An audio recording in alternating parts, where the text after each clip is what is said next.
Okay, good morning and Assalamualaikum to all my students, all my nature tourism students.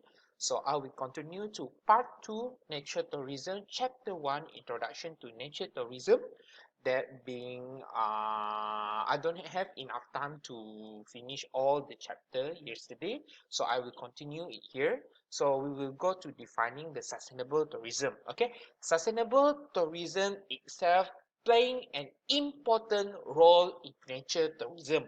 Without sustainable aspect in the nature tourism, we cannot have a nature that we have right now. Okay, so first and foremost, I will define and give definition of sustainable tourism. Okay, sustainable tourism can be defined as a form of tourism. It's actually a form of tourism which meet the need of the three people. Okay, so who is the three people? The tourist industry, and also the host community, without compromising. Okay, this is the main highlight word in this definition. Without compromising the ability of the future generation to meet their own need. Okay, in conclusion, I can summarize that sustainable tourism is where we act like a pure human, where we are not destroying the nature so that the future generation, our anak-anak, our cucu, can have, can nikmat, can benefit something that we have today. Okay, for example, today we have Bung Jagon jungle.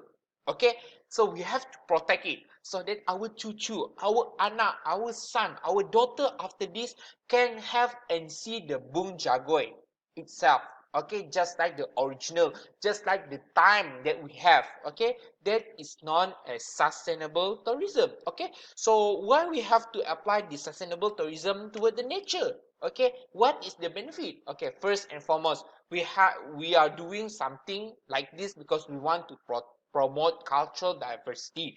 Okay, because when all the people without any labeling, without you are Malay, without you Chinese, without you Indian, if you practice the same culture, the culture will not extinct. Okay, for example, if Alina keep talking in Iban, but Jennifer did not talking more in Iban. Okay, Jennifer have forget what is Iban because she keep talking in English. Okay, so but we still have Alina. And this kind of thing is promoting the culture diversity and it will not extinct. Okay, we have to learn, keep learning the culture. Okay, uh, respect other cultures, something like that, and this is promoting the cultural diversity. Okay, second is enhancing environmental conservation. By protecting them, we are enhancing the environmental conservation. Okay, preservation history and also nature, just like I said before. If we protect the nature for the future generation will also can benefit something that we have today. Okay, and number 4 is empowering local.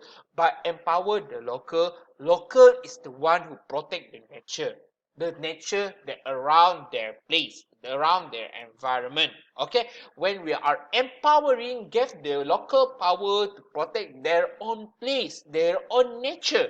Okay, how we want to empowering the local? We support them.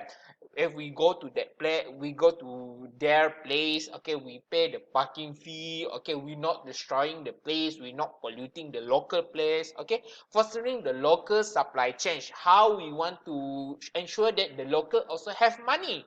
Okay, we support the local businesses. Okay, we not destroy the local businesses. Okay, we do not introduce the economic leakage. Okay, economic leakage here is where we introduce outsider businesses and we introduce it to the place. Okay, for example, in Kuching, okay, right now there are so many Hilton hotel outside the hotel, but if we go to the local homestay can foster and sustain themselves, and actually, when they are sustaining themselves, they can keep the tradition of homestay. For example, rumah panjang, okay, that is a very good and very valuable culture. Okay, and last but not least is stimulating the local consumption. If they have money, they can consume more, can buy a lot more. Okay,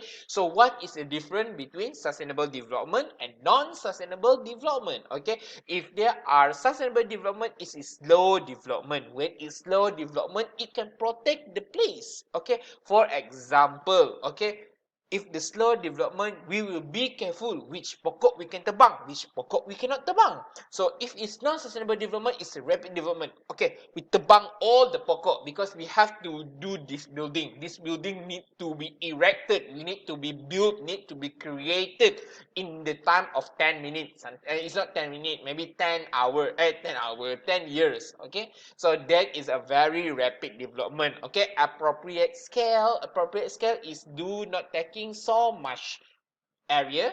Okay, in it's appropriate. Okay, long term plan and develop local developer. We don't introduce other outsider. If we go for local developer, we can create job for local, we can empower the local will have job, local can consume, local can get enough gaji. Okay, local employed. Okay, something like that. Okay, so non-sustainable development is in the moment, they have inappropriate scale, short-term, develop and plan. They are not really planned first. They are developed first. Okay, then they will not think about what is the longer term of that building toward the place. Okay, outsider developer and also import labor. So this kind of thing is not very good because we are supporting the outsider. We have to protect the local people. For example, in Malaysia right now, we love to import the buruh from Bangladesh, India, Indonesia. So how about the Malaysian?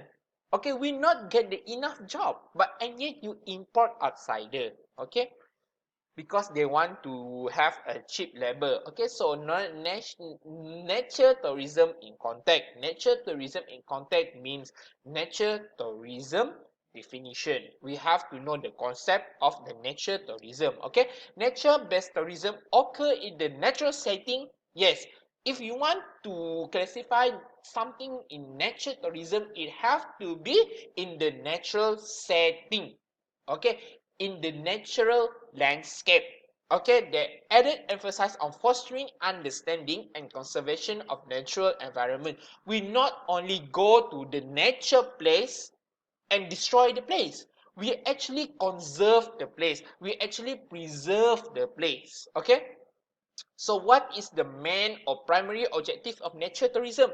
Actually, we want to have a study. We want to have an observation about something that abiotic and biotic. Abiotic is something that non-living. For example, rock, landform. Okay, soil is something that not living. So how about biotic? Biotic is something that living.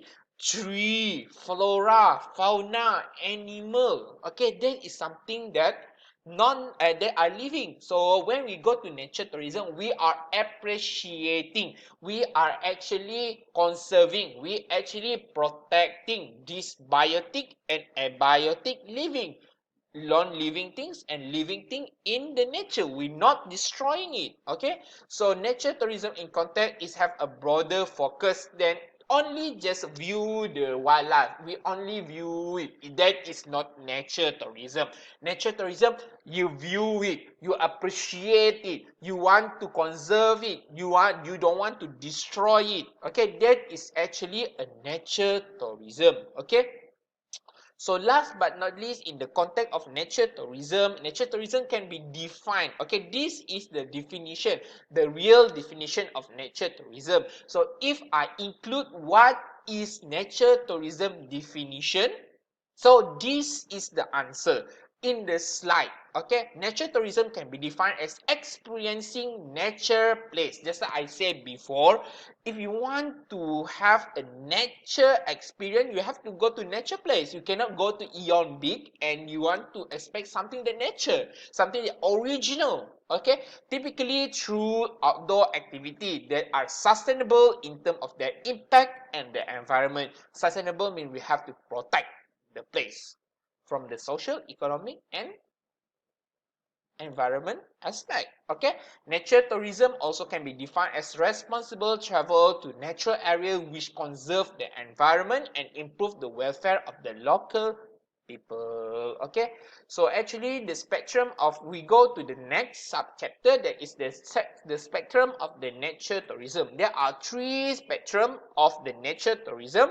That is alternative tourism, natural area tourism, and adventure tourism. These all three things is under they are under one same group, that is nature tourism. Alternative tourism, also known as nature tourism, natural area tourism, also known as nature tourism, adventure tourism, also known as nature tourism. Okay, so what is alternative tourism?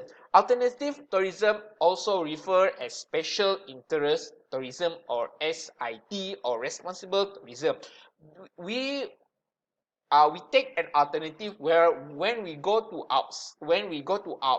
a place, instead of we go for outsider service, we go to the local service. Okay, when we come, we are interacting and we share the experience with the local. We not only go for a big company that not local, we go for local. That is known as alternative tourism. When you go to Mount Kinabalu, okay, you have to go for local service instead of outsider service. That is known as alternative tourism.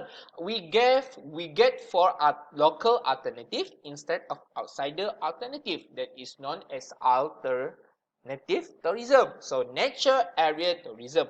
Nature area tourism can be categorized in three. Okay, tourism in environment, tourism about environment, tourism for environment. Okay, there are three natural area tourism. Tourism in the environment, we call it as adventure tourism. Tourism about environment, we are call it as nature-based tourism or wildlife tourism, or tourism for the environment. We do the tourism in order to protect. Okay, our main objective is to protect, is mean ecotourism. Okay, you are not enjoying the environment, you are only want to protect it.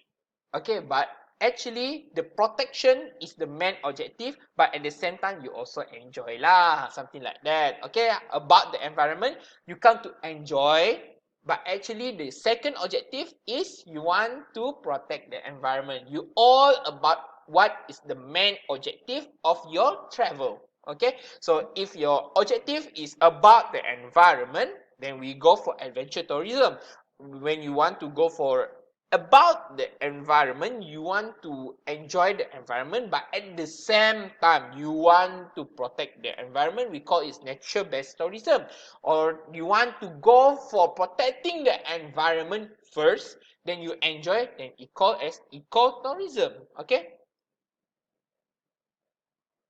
last but not least is we talk about adventure tourism. Just like I said before, it's all about the activity in the natural area. It's about physical challenges, education, and contact with nature. Something like this, something like bird watching, scuba diving. Okay, we are only want to enjoy the environment. Okay, that is known as adventure tourism. Okay, so last but not least is I want to talk about key issue for nature tourism in 12th century. Okay, there are so many things that happen in 21st century right now, which mean something bad happen. For example, overcrowding. So many people go for one place at the same time. Overdeveloped, unregulated recreation, pollution, wildlife disturbance, and also increase of vehicle use. All of these things is caused by tourism, and it will affect the environment. Overcrowding, for example, if you see in when there are Jalan Tar in KL, when there are festive season, you will see a lot of people. Okay, so I think the key issue we have to tackle it, and all the tourism people have to do the cooperation, and this on the slide is all the thing that you can do, and the cooperation can do to help the environment. Okay, I think that's all from me. Thank you so much.